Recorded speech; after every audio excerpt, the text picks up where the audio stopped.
नमस्कार, वंदे मातरम। बीए की क्लासों में आपका स्वागत है। ब्रिटिश संविधान के बाद अब अमेरिकी संविधान के स्रोत आपने पढ़ा कि अमेरिकी संविधान की राजनीतिक व्यवस्था और सामाजिक व्यवस्था, साथ में आर्थिक व्यवस्था। अब आता है कि अमेरिकी संविधान का उदय के बाद उसके स्रोत, मतलब अमेरिकी जो संविधान है, जैसे ब्रिटिश का था, तो ब्रिटिश संविधान में क्या था, समय समय मतलब 500 लगभग वर्षों से धीरे धीरे उसका विकास हुआ परंपराओं से।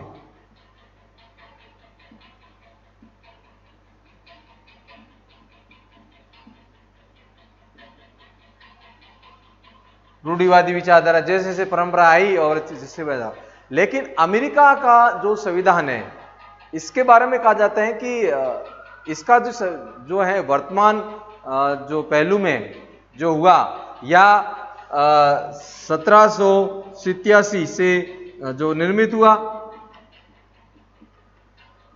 और लागू हुआ 1799 में। तो इसका मतलब ये नहीं है कि 1790 से जो बना उसके आधार पर ही चल रहा है, लेकिन समय समय पर इसको विकसित किया गया। यानी ये 150 सालों, आज की परिस्थिति मान लो लगभग 150 सालों का जो है संविधान धीरे धीरे ये विकसित होता गया।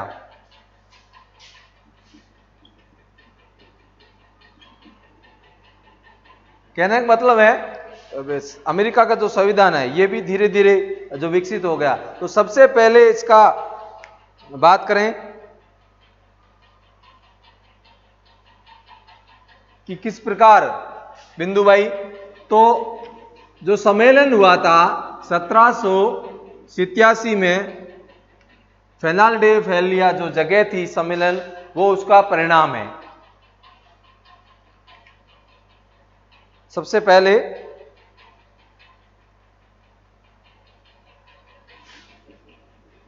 (1787) में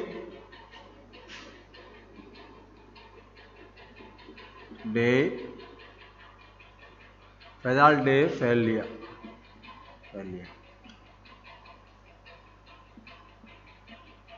सम्मेलन, ये सम्मेलन इस द्वारा तो निर्मित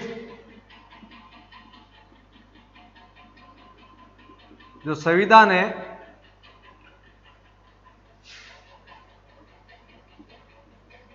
वर्तमान शासन चल रहा है,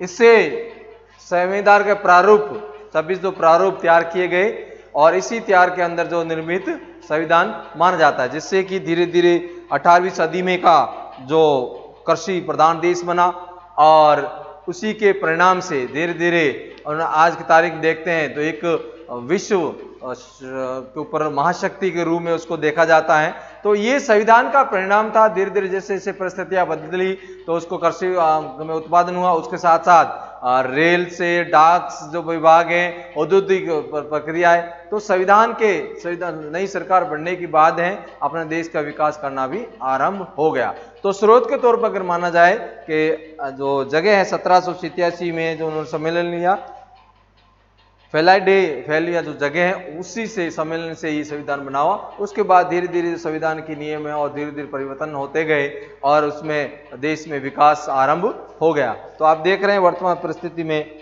और परिसंघ में जो संघवाद था या परिसंघ, उसमें लगभग आपने 13 जो उपनिवेश थे या राज्य थे, उससे बढ़ के कितने हो गए, 50 हो गए। तो इस प्रकार संविधान से धीरे धीरे राष्ट्र सरकार बनने के बाद, संविधान बनने के बाद वहां के राज्यों में भी विकास हुआ और देश के अर्थव्यवस्था में विकास हुआ। वहां के आर्थिक तो पहलू में, अर्थव्यवस्था से लेकर सामाजिक व्यवस्था, राजनीतिक दृढ़ता और लोगों को, अमेरिकन के लोगों का राजनीति में और रुचि लेना, तो इस प्रकार ये चीजें धीरे धीरे बढ़ती गई। तो सब कहने का मतलब है 1787 के बाद संविधान बना और धीरे धीरे वो विकास होता गया। फिलाडेल्फिया जो जगह थी उसका सम्मेलन का ये परिणाम है। मुनरो क्या कह रहे हैं यहाँ पे, एक दार्शनिक 1987।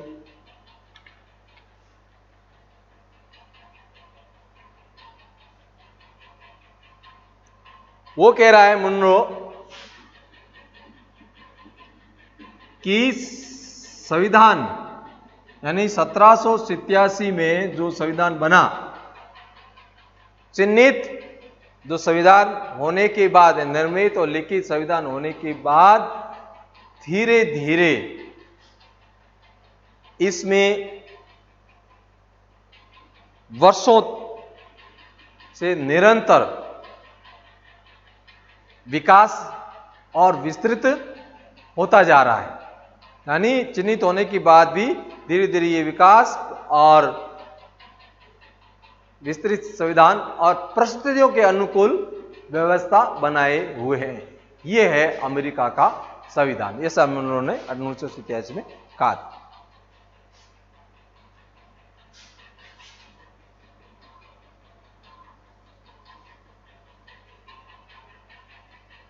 उसके साथ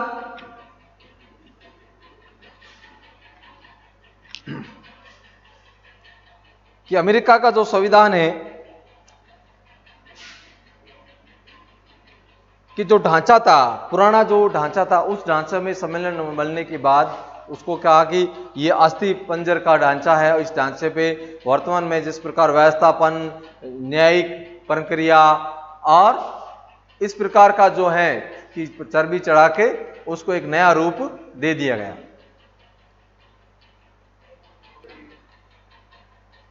दूसरी बात करते हैं संवैधानिक संशोधन। इस सम्मेलन का, निर्मित सम्मेलन का ये परिणाम था कि पुराना जो ढांचा तैयार किया और ढांचे के बाद धीरे धीरे व्यवस्थापन या जो उसका विधि निर्माण और न्यायिक व्यवस्थाएं और इस प्रकार के नए चर्बी का ढांचा यानी नए चीजें लागू करके एक आवश्यक परंपराओं पर एक चर्बी का आवश्यक चर्बी चढ़ा के नया संविधान तैयार किया। तो अब आता संवैधानिक संशोधन। मतलब हालांकि ये लिखित और कठोर संविधान था, इस प्रकार सरल प्रकार से संशोधन नहीं था,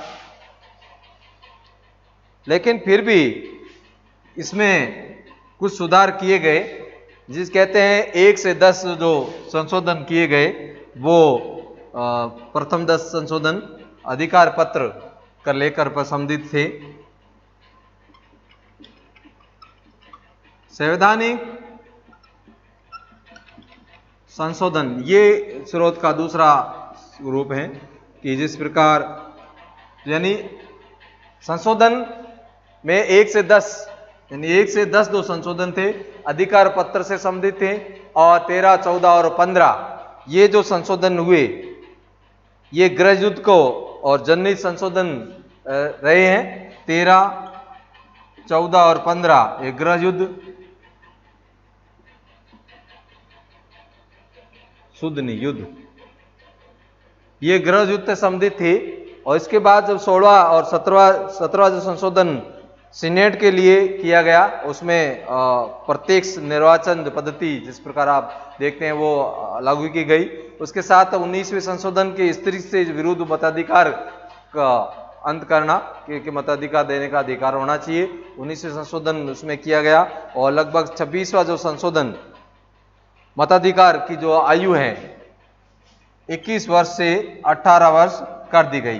तो ये संशोधन प्रक्रिया भी अमेरिका की जो संविधान में परिवर्तन और उसका विकासशील रूप दिया, आगे धीरे धीरे उसका विकास किया। अब आता है व्यवस्थापन या कांग्रेस अधिनियम। व्यवस्थापन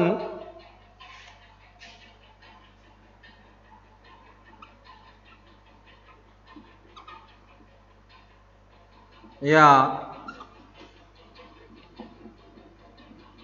कांग्रेस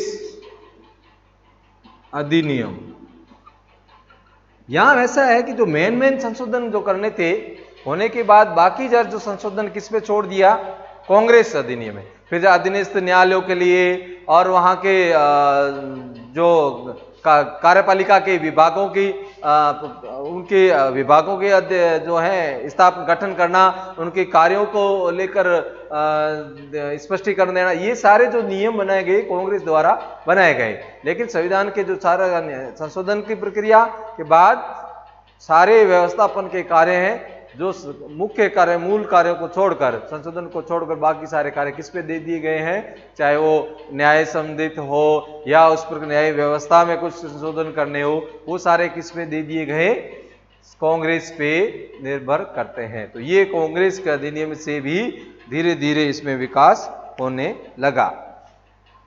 और राष्ट्रपति के और कैबिनेट के संबंध में किस प्रकार संबंध होंगे, तो राष्ट्रपति में मंत्रिमंडल नहीं होगा केवल, और सारी शक्तियां हैं, जो शक्तियां वो किसको दे दी, राष्ट्रपति को दे दी गई, जिससे कि राष्ट्रपति की जो है सर्वसर्वा हो गया, उसमें सारी शक्तियां, और धीरे धीरे राष्ट्रपति का और उसमें व्यवस्था,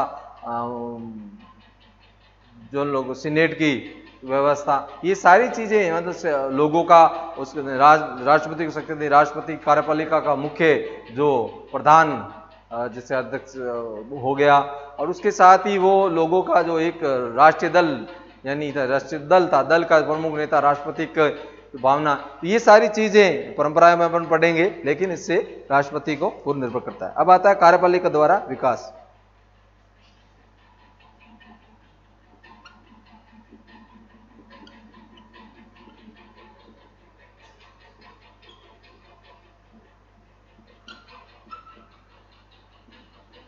कार्यपालिका द्वारा विकास। अमेरिकी जो कार्यपालिका है, राष्ट्रपति पद जिसे कहते हैं, वो संविधान का विकास उसके द्वारा माना जाता है, किया गया है, जिसके अंदर से आप संविधान में जैक्सन, राष्ट्रपति Lincoln, Theodore Roosevelt, FD Roosevelt, तो इन कार्यपालिका मतलब राष्ट्रपति, तो राष्ट्रपति जो थे, चाहे वो लिंकन हो, रूजवेल्ट हो, एफडी रूजवेल्ट हो और थियोडोर हो, इन का जैक्सन हो, इन राष्ट्रपतियों का संविधान पे सीधा सीधा संविधान पे प्रभाव, यानी देश के अमेरिका या देश के संविधान को सीधा प्रभाव था, इतनी मतलब प्रबलता थी। विल्सन और कहा जाता है, विल्सन और एफडी विल्सन जो थे, रूजवेल्ट थे, उन्होंने क्या किया कि कांग्रेस को बिना पूछे ही सैनिकों को युद्ध में भेज दिया, यानी संविधान की प्रक्रिया को भी उसने कांग्रेस को नहीं पूछा, संविधान की प्रक्रिया को नहीं होना, उन्होंने सीधा अपने युद्ध में भेज दिया।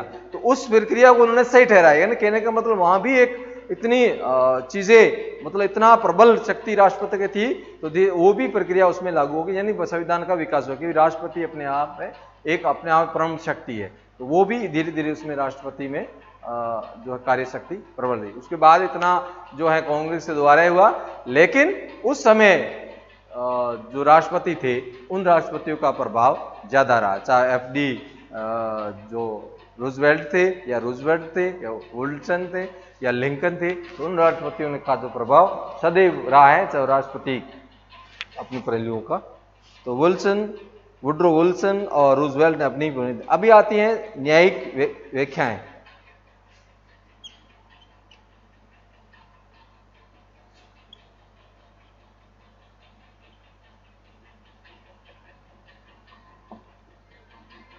इसमें किस जो प्रक्रियाएं सर्वोच्च जो न्यायालय या न्यायालयों की प्रक्रियाएं रहती हैं, उन्होंने अमेरिका के संविधान को काफी प्रभाव डाला है, और धीरे धीरे सर्वोच्च न्यायालय ने भी अपने आप में वहाँ जो सुधार करने की व्यवस्था या जो भी कांग्रेस के या व्यवस्थापिका के द्वारा जो कानून बनाए गए हैं, उन कानूनों को चुनौती देना जो है न्याय जो है प्रक्रिया के तहत चुनौती सर्वोच्च न्यायालय देता है, तो वो उसमें कुछ भी कर सकता है। यानी कहने का मतलब सर्वोच्च न्यायालय में जो की प्रभाव जो है कार्यपालिका और व्यवस्थापिका दोनों पे रहा है। जो सर्वोच्च न्यायालय कहता है वही जो संभव है, उस संविधान में भी प्रभाव उसका रहा है। साथ में जो अगला जो पॉइंट है उनका परंपराओं, हालांकि ब्रिटिश संविधान में जिस प्रकार परंपराएं रही और परंपराओं के आधार पर ही ब्रिटिश संविधान माना गया, लेकिन यहाँ लिखित और कठोर संविधान है, उन परंपराओं में संविधान को संशोधन करना है। हालांकि वहाँ के संशोधन बहुत कम हुए हैं जो अमेरिका में, लेकिन फिर भी अमेरिका के जो परंपराएं हैं, परंपराओं का मतलब कि विचारधारा थी, जनता का जो विश्वास राष्ट्रपति के प्रति अधिक था, तो राष्ट्रपति सर्वसर्वा, उसके साथ साथ उनका जो सीनेट के जो दूसरा सदन है वो भी उस परंपराओं का ही देन है। और उसके साथ साथ सामान्य जो राजनीतिक रुचि लेने लगे, उसके साथ साथ राजनीतिक जो दल था, दल के जो प्रमुख नेता था, उस प्रमुख नेता का जो विचारधारा, उसके आधार पर जनता का प्रभाव। तो ये परंपराएं थी कि राष्ट्रपति जो बनेगा तो वो दल को छोड़कर उस राष्ट्रपति के प्रति अपनी धारणाएं रखते थे, मत। इस प्रकार ये परंपराओं का भी एक महत्वपूर्ण एक स्रोत माना जाता है इस अमेरिकी संविधान में। उसके साथ साथ मुनरो ये कहते हैं, लॉर्ड ब्राइस ये कहते हैं कि अमेरिका का संविधान लिखित निर्मित संविधान है बिल्कुल। उसके साथ साथ जो राष्ट्रीय जीवन है, जैसे जैसे राष्ट्रीय जीवन में परिवर्तन हुआ वैसे वैसे वहां के संविधान में परिवर्तन होता गया। उसके साथ वहां के जनता तो जीवन है, जनता के जो विचार है, जनता की जो धारणाएं, जनता के धारणाएं जैसे परिवर्तन हुई, उसके साथ साथ भी संविधान अपने रूप में भी परिवर्तन हो गया। तो ये जो विचारधारा थी उस अमेरिकी स्रोत थे। और जिस प्रकार अपन कह सकते हैं कि फिलाडेल्फिया जो सम्मेलन उसका निर्मित संविधान, उसके बाद व्यवस्थापन कांग्रेस का अधिनियम के द्वारा और कार्यपालिका द्वारा विकास यानी राष्ट्रपति की जो परंपराएं और न्यायिक व्यवस्था व्याख्याएं, उसके साथ जो सर्वोच्च न्यायालय व्याख्या देता है, कई बार उस व्याख्या को ही संविधान संशोधन मान लिया, उसके आधार पर संशोधन किया गया। मान लो कोई कानून बना, कानून का अगर वो सर्वोच्च न्यायालय में जाता है और उस प्रकार उसमें कानून देता है तो उसमें वो संशोधन करना पड़ता है। तो ये उस प्रकार संशोधन करके संविधान का एक विकास रूप में या स्रोत रूप में काम आया।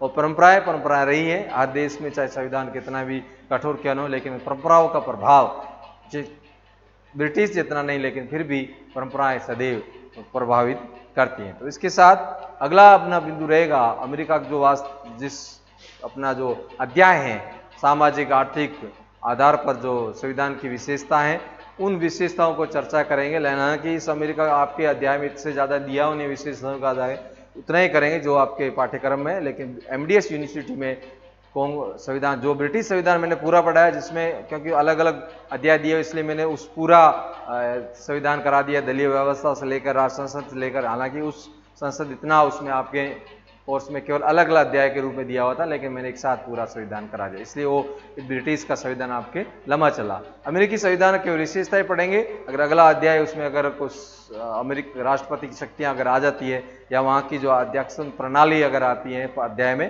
तो उस पर अलग से चर्चा करेंगे। जय हिंद।